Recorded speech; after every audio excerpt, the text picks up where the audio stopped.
Mesdames, Messieurs, bonjour et bienvenue dans cette revue de presse. Après promulgation de la loi interprétative du code électoral par le chef de l'État, plus de 30 communes ont connu le mai ce samedi. Les journaux en parlent et dénoncent qu'il y a encore des mécontents sur le terrain. Covid-19 et mesures barrières. Que retenir? Le magistrat Mac Robert Dadaglo, président de l'Union nationale des magistrats du Bénin, n'est plus.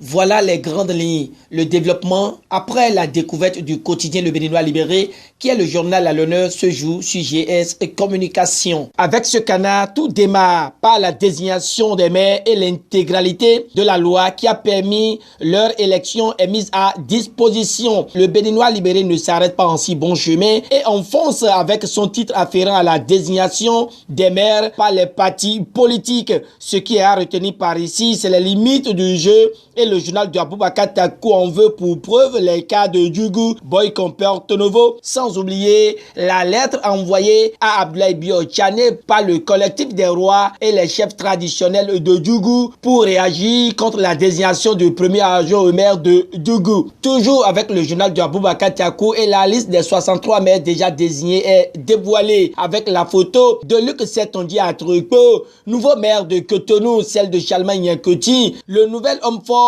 de l'hôtel de ville de Porto Novo, Angelo Evariste Awandjinou, l'édile d'Abomey Calavi Malik Gomina, l'homme qui a la commande de Djougou, Aboubakar Yaya, la tête de pont de Parakou et bien d'autres. Le Béninois Libéré donne certaines précisions avant d'opiner sur l'agitation stérile contre Luc Setondié à Trucpo. L'arroseur arrosé à l'acide nitrique, écrit le quotidien, tout en mentionnant que ces points à Moussou renvoient Saka Salé à renforcer ses coups du primaire. Ce qui est clair, le Béninois Libéré avait déjà prédit l'élection de Luc Setondié à Trucpo comme maire de Cotonou. Heureux que cette révélation soit une réalité aujourd'hui. Le Béninois Libéré étale sa qualité de visionnaire et exhibe le journal y afférent. Si Alain Orunla éclaire d'une vive lumière la lanterne des Béninois au sujet de la loi explicative et complétive du code électoral d'après le Soleil Bénin Info. Retenons aussi d'après le journal de Hervé Aladé que cette levée du blocage de l'installation des maires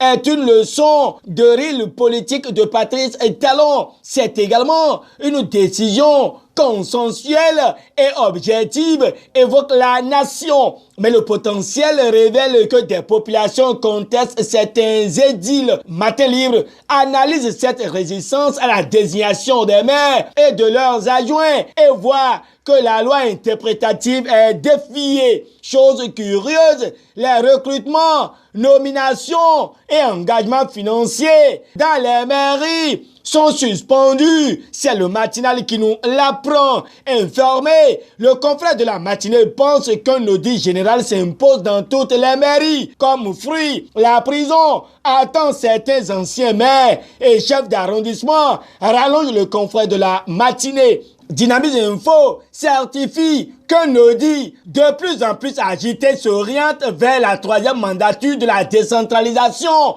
Heureux de cette situation qui plane, le journal de Parfait Boko voit que c'est la preuve qu'un soutien à talent n'a que pour véritable allié la bonne gouvernance.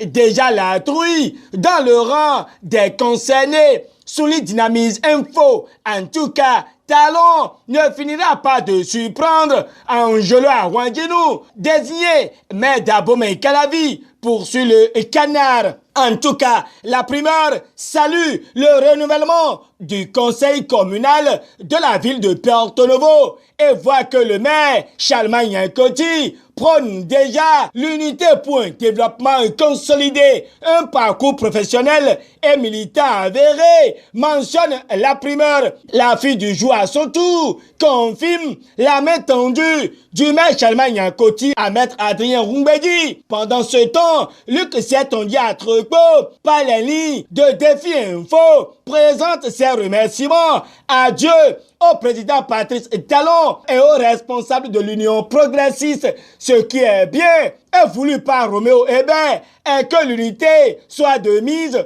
autour du nouvel élu de la ville de Cotonou. C'est le fond qui nous livre cette information. Terminons cette revue de presse par une note afférente au décès du président de l'Union nationale des magistrats du Bénin, Robert Dadaglo. Le DAS Info trouve qu'inconsolable, les magistrats pleurent. Notre époque se prononce également sur ce départ de Marc Robert Dadaglo et donne lecture du communiqué du bureau exécutif de l'UNAMAB. Fin de cette revue de presse. Merci de l'avoir suivi. Bonne journée et très bon début de semaine à tous et à chacun. Nous souhaitons bon vent aux maires déjà installés. Au revoir.